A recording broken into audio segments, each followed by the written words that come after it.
Hi friends, previous வீடியோட continue வந்து நம்ம இங்கே பார்க்க போகிறோம். ஸோ அதில் பார்த்தீங்களா இருந்தால் இப்போ நாம் எக்ஸ்பர்டீஸ் ரிலேட்டட் திங்ஸ் தான் நம்ம பார்க்க போகிறோம். ஸோ நான் என்ன செய்கிறேன்னு சொன்னால் இதுக்கு ஒரு கம்போனன்ட் ஒன்று க்ரியேட் பண்ணிக்கிறேன். ஸோ கிளிக் பண்ணிவிட்டு expertise.jsx அதுக்கு முன்னுக்கு நம்ம யூஷுவல் ஆட் பண்ணுற மாதிரி சிவிங்கிறதையும் ஆட் பண்ணிக்கலாம். இங்கே 2 டைப்ஸ் ஆஃப் கம்போனன்ட் க்ரியேட் பண்ண போகிறோம். ஸோ ஒன்று வந்துட்டு பார்த்தீங்களான்னு சொன்னால் நார்மல் எக்ஸ்பர்டீஸ் ஆட் பண்ணுறதுக்குரிய திங்ஸும் அதே மாதிரி லிஸ்ட் ஆட் பண்ணுறதுக்குரிய திங்ஸும். ஆனால் இங்கே நம்ம அதை கொண்டு வரணுமான்னு சொல்கிற தேவையை செக் பண்ணி பார்த்தீங்களா இருந்தால் கண்டிப்பாக நமக்கு அது தேவைப்படாது. என்ன காரணம்? ஸோ டைட்டிலுக்கு இல்லை நமக்கு ஒரு டெக்ஸ்ட் தான் இருக்குது இல்லைங்களா. இங்கேயே இப்போ இதுக்கு மேலே பார்த்தோம்னு சொன்னால் ஐகான்ஸ் ப்ளஸ் டெக்ஸ்ட் இருக்குது. இங்கே 3 டைப்ஸ் ஆஃப் டேட்டாஸ் இருக்குது. அதுனால் இங்கே ஒன்று தான் இருக்குங்கிறதால நமக்கு அது தேவைப்படாது. ஸோ நான் இங்கே ஒரு கம்போனண்டாகவே க்ரியேட் பண்ணிக்கிறேன். எஃப்எஃப்சி என்று கொடுத்துட்டு சிவி எக்ஸ்பர்டீஸ்ன்னு சொல்லி கொடுக்கேன். அதுக்கப்புறம் எஸ்சின்னு சொல்லி ஆட் பண்ணிவிட்டு இங்கே ஸ்டைல் .div அப்படின்னு சொல்லி கொடுக்குறேன். ஸ்டைல்டுக்கு பின்னுக்கு கண்ட்ரோலோட ஸ்பேஸை ப்ரெஸ் பண்ணிவிட்டு மேலே இம்போர்ட் பண்ணிக்கிறேன். ஸோ பண்ணதுக்கப்புறம் இங்கே நான் என்ன செய்கிறேன்னா அப்படி கொடுக்குறேன். ஸோ கொடுத்துட்டு இங்கே நான் என்ன செய்ய போகிறேன்னு சொல்லி பார்த்தீங்கன்னா இங்கே தான் நம்மளோட டெக்ஸ்ட்டை நம்ம டிஸ்பிளே பண்ண போகிறோம். ஆனால் இங்கே கலெக்ஷன் ஆஃப் டேட்டாவே நம்ம டிரெக்டாகவே வேண்டி எடுத்துக்கலாம். ஸோ இங்கே ஒரு டேட்டா வருமங்கிறதே தேவையில்லை, சரிங்களா. ஸோ நான் என்ன செய்கிறேன்னு சொல்லி பாருங்கள். எக்ஸ்பர்டீஸ் லிஸ்ட்ன்னு சொல்லி கொடுத்துட்டு ஒரு அரே ஒன்று க்ரியேட் பண்ணிக்கிறேன். ஸோ இங்கே நாம் 2-3 டெக்ஸ்ட் கொடுக்கணுமான்னு கேட்டிங்கன்னு சொன்னால் தேவைப்படாது இல்லைங்களா. இங்கே நம்ம ஒரு ஆப்ஜெக்டாக நம்ம டேட்டா பாஸ் பண்ணணுமான்னு கேட்டிங்கன்னா கிடையாது. நம்ம டைரெக்டாக டெக்ஸ்ட்டே நம்ம கொடுத்துக்கலாம். ஸோ அந்த சந்தர்ப்பத்தில் என்ன செய்யலாமாங்கிறத நான் சொல்கிறேன்னு பாருங்கள். ஸோ இங்கே எக்ஸ்பர்டீஸ் லிஸ்ட் டாட் மேப் கொடுத்துட்டு இங்கே நான் என்ன செய்கிறேன்டா ஓப்பன் க்ளோஸ் ப்ராக்கெட் பண்ணிவிட்டு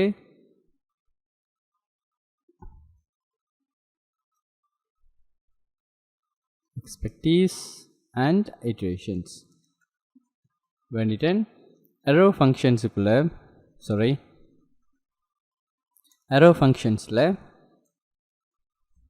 div and கொடுத்துட்டு டைரெக்டாகவே எக்ஸ்பர்டீஸ் வந்துட்டு கொடுக்கு. ஸோ இதுக்கு கிளாஸ் ஒன்று கொடுத்துக்கலாம். Class name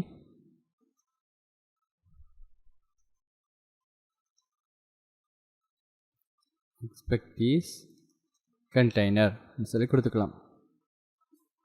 so simple. So கொடுத்ததுக்கப்புறம் இப்போ நம்ம ஜஸ்ட் வந்துட்டு அப்ளை பண்ணோம். பட் அப்ளை பண்ணுறதுக்கு முதல் இங்கே நம்ம என்ன பண்ணணும்னு சொல்லி பார்த்தீங்கன்னா CV title self closing tag பண்ணிவிட்டு இங்கே டைட்டில் வந்துட்டு யாருன்னு சொல்லி கொடுக்கணும். ஸோ நம்ம ஆல்ரெடி எக்ஸ்பர்டீஸ்ன்னு சொல்லி கொடுத்துருக்கோம்.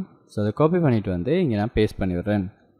தென் இது வந்துக்கிட்டு டார்க் இதில் டிஸ்பிளே பண்ணுறதால நான் என்ன செய்துக்கிறேன், இது டார்க் பேக்ரவுண்டுன்னு சொல்கிறத கொடுத்துக்கிறேன். ஸோ கொடுத்துட்டு மை சிவிக்கில் வந்து எஜுகேஷன்ஸுக்கு கீழே நான் என்ன செய்ய போகிறேன்டா சிவி எக்ஸ்பர்டீஸ். இங்கே லிஸ்ட் வந்துட்டு கேட்குது.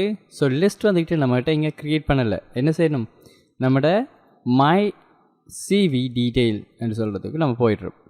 போனதுக்கப்புறம் நான் என்ன செய்கிறேன்,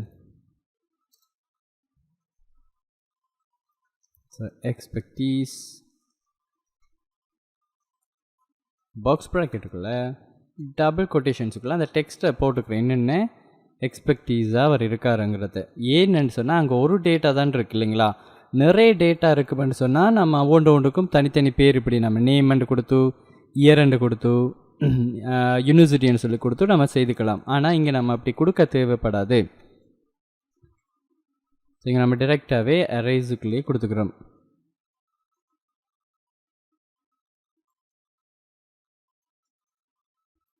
அண்ட்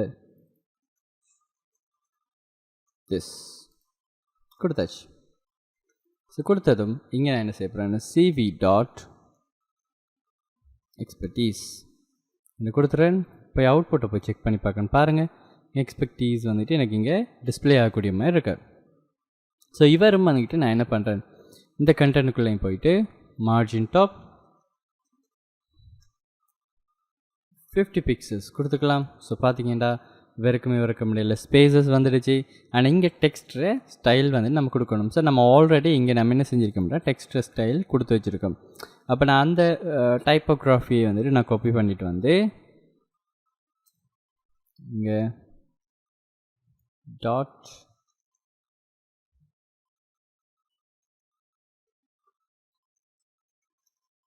கண்டெய்னருக்குள்ளே பேஸ்ட் பண்ணிடுறேன்.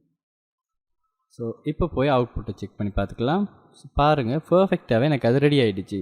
இப்போ இவங்கக்கிட்ட இல்லை ஸ்பேசஸ் வந்துட்டு நான் கொடுத்துட்டேன்னு சொன்னால் சரி. ஸோ நான் சிம்பிள் மார்ஜின் டாப் வந்துக்கிட்டு 15 பிக்சல்ஸ் கொடுத்து பார்த்துக்கலாம்.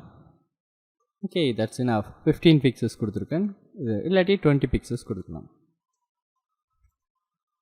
ஓகே, ஸோ 20 பிக்சல்ஸ் வந்து நான் இங்கே டிஸ்பிளே ஆகிருக்கு. பாருங்கள், image and content and educations and expertise வந்துடுச்சு.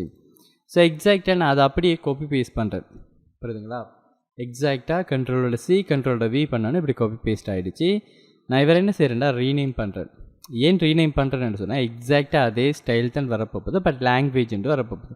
இந்த ரீயூசபிள் கம்போனண்ட்டாகவும் மாற்றலாம் நம்ம. சரிங்களா? இப்போ இட்ஸ் டிபெண்ட் வந்துக்கிட்டு நீங்கள் தனித்தனியாக க்ரியேட் பண்ணிவிட்டு இன் ஃப்யூச்சரில் சேஞ்ச் பண்ண போகிறீங்க, லாங்குவேஜஸ் கமா பண்ணி வர மாதிரி இருக்கணும் என்று சொல்லியிருந்தால் அந்த இடத்த உங்களுக்கு இது யூஸ்ஃபுல்லாக இருக்கும். ஸோ லாங்குவேஜ் என்று சொல்லி கொடுக்கேன். லாங்குவேஜ் கொடுத்துட்டு இங்கே நான் என்ன செய்யறேன் எக்ஸ்பெக்டீஸ் அண்ட் வார இடத்த எல்லாம் கண்ட்ரோலோட டியை ப்ரெஸ் பண்ணி கண்ட்ரோலோட டி ஒரு எக்ஸ்பெக்டீஸ் கொடுத்தேன் இல்லையா? இப்போ இதை போயிட்டு கண்ட்ரோலோட வி பண்ணி பேஸ்ட் பண்ணி விட்டேன். சிம்பிள். புரியுதுங்களா? ஸோ அப்போ என்னென்னு செஞ்சுட்டு இப்போ லாங்குவேஜுக்குரிய ஸ்டைல் வந்துட்டு எனக்கு டிஸ்பிளே ஆகிடுச்சு. இன் ஃபியூச்சரில் நமக்கு அது தேவைப்பட மாட்டேன், நம்ம அதை மாற்றிக்கலாம். நான் என்ன செய்யறேன், இதை நம்ம இங்கே கொடுத்தது மாதிரி லாங்குவேஜ்னு சொல்லி நான் இதை காப்பி பண்ணிக்கிறேன். காப்பி பண்ணிவிட்டு வந்து லாங்குவேஜ்னு சொல்லி கொடுத்துக்கிறேன். ஸோ இதை நான் என்ன செய்கிறேன், நீங்கள் பேஸ்ட் பண்ணுறேன் பாருங்கள். சிவி லாங்குவேஜ் எக்ஸ்பெக்டீஸ் லிஸ்ட்ன்னு இருக்கும். நம்ம என்ன பண்ணிக்குவோம், இதை லாங்குவேஜ் லிஸ்ட்ன்னு சொல்லி மாற்றிக்கலாம்.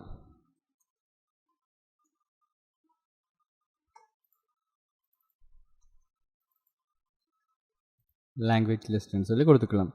ஸோ இங்கே போய் லாங்குவேஜ் லிஸ்ட் பார்த்தீங்கன்னு சொன்னால் இங்கே சிவிக்குள்ளே என்ன எப்படி இருக்குங்கிறத கொடுக்கலாம். அப்போ நான் என்ன செய்கிறேன், சிவி டீட்டெயிலில் போயிட்டு லாங்குவேஜஸ் கொடுத்துக்கிறேன்.